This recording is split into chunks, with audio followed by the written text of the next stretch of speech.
जनाना तू मर्दाना, एक जनाना तू मर्दाना। क्या गलत है? ठीक से बता। उनका नाम राम है। कहाँ गए थे? राम जी आ रहे हैं। हमारे प्रभु आ रहे हैं। जी बाबू जी। हमारे प्रभु आ रहे हैं। सुना तो, हमारे प्रभु आ रहे हैं। हम बोलत रहे ना, सपना में हमारा राम आ रहे हैं। और साक्षात राम आ रहे हैं। केवट भैया, केवट राज। प्रभु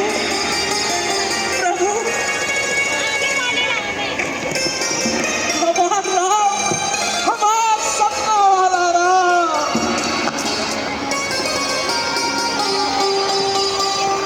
उठो केवट राज।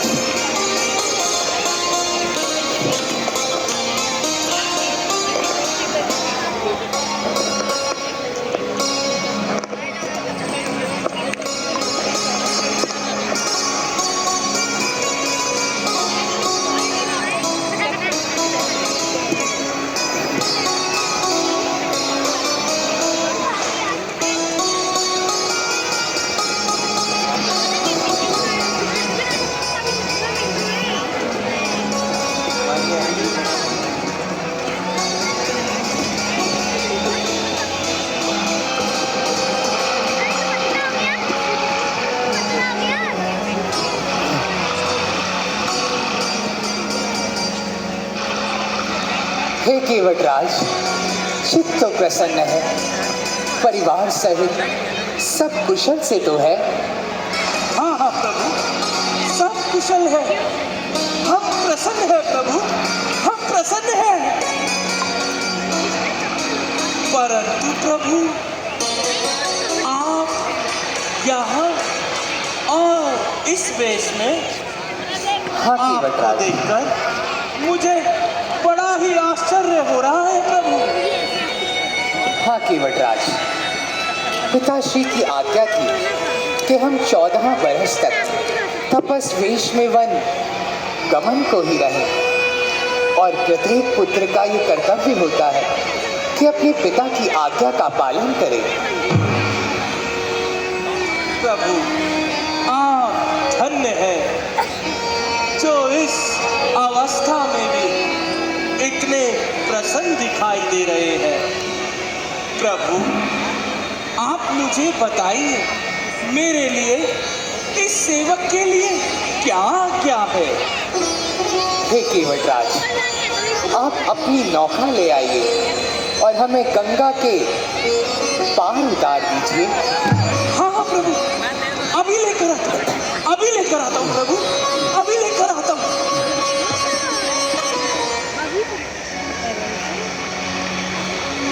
तो पग में त्रिलोक को नापने वाले प्रभु को गंगा पार करने के लिए हमारी नाव की आवश्यकता पड़ गई।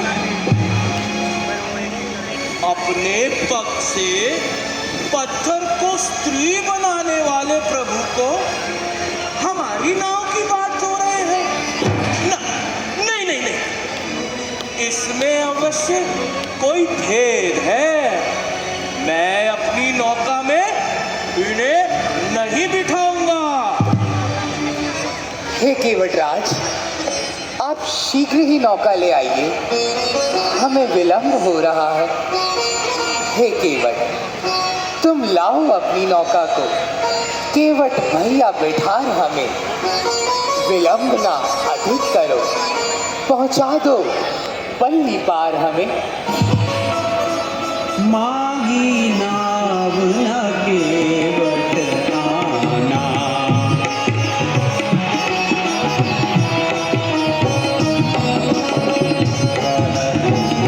और मरम में जाना।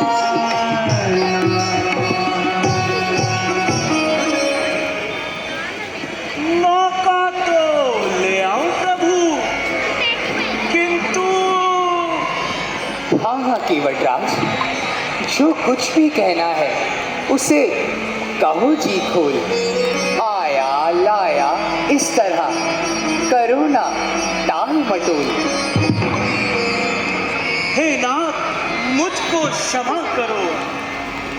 मैं जान रहा सरकार तुम्हें, क्या अपना सत्यानाश करूं, अपनी नौका में बिठा तुम्हें। हे केवट, तुम ये क्या कहते हो? मेरे उर अचरज भा रहा है। नौका में बिठाकर हमें क्यों कर नाश तुम्हारा है? रहने दीजिए प्रभु, क्यों कर रहे आप चतुराई दिखाई। मैं नहीं बिठाऊं नौका में, अब चाहे जो हो जाए। प्रभु, आप बहुत चतुर और सुजान हैं। मैं आपको सारा भेद जानता हूं प्रभु। आपके चरणों में जान डालने की कला है प्रभु। और फिर नाथ, मेरी ये नौका तो मेरी जीविका का साधन है। आपको नाव में बिठाकर क्या मुझे अपना व्यवसाय खोना है? हे केवटराज, आपकी असमंजस भरी बातें मेरी समझ में नहीं आ रही हैं। कृपया कर अपना तात्पर्य स्पष्ट करें। तो सुनिए प्रभु,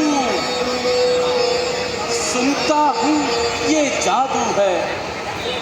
राजा जी के पद पंकज में पत्थर में जान डालने की है शक्ति महान इन चरणन में। बन गई शिला सुंदर नारी, इन चरणों की धूल लगते ही जड़ में चेतनता आती है।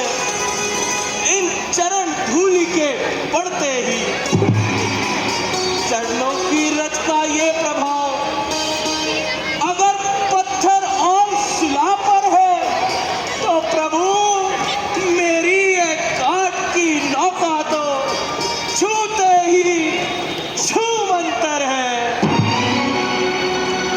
हे केवटराज, नौका में बिठाकर हमें यदि ना उस पार लगाओ तो उस ओर कैसे जाएंगे? ऐसा कोई जतन बताओ तो। अवश्य प्रभु। हे नाथ, उधर देखो, उस ओर गमन कर जाओ। उस ओर कमर तक पानी है, झट परली पार उतर जाओ।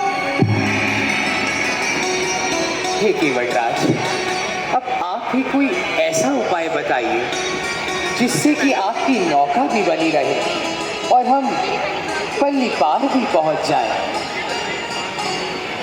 ना ना प्रभु, मुझे तो क्षमा ही कीजिए। इससे कोई नौका में कभी नहीं रहती। कृपया कर मुझे नौका में बिठा दीजिए। अवश्य जाएं। केवटराज, आप शीघ्र नौका ले आइए। ना प्रभु, आप मुझे क्षमा ही करो। जो प्रभु पार अवसी गाच,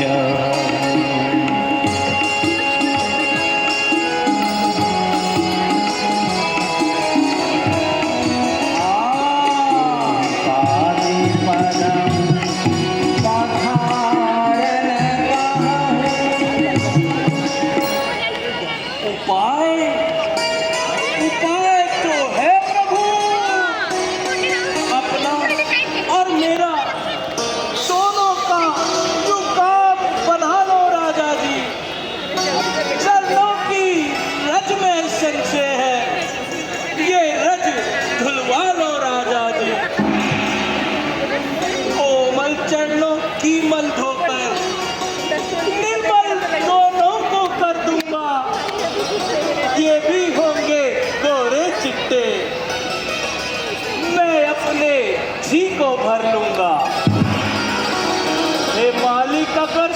मत करो।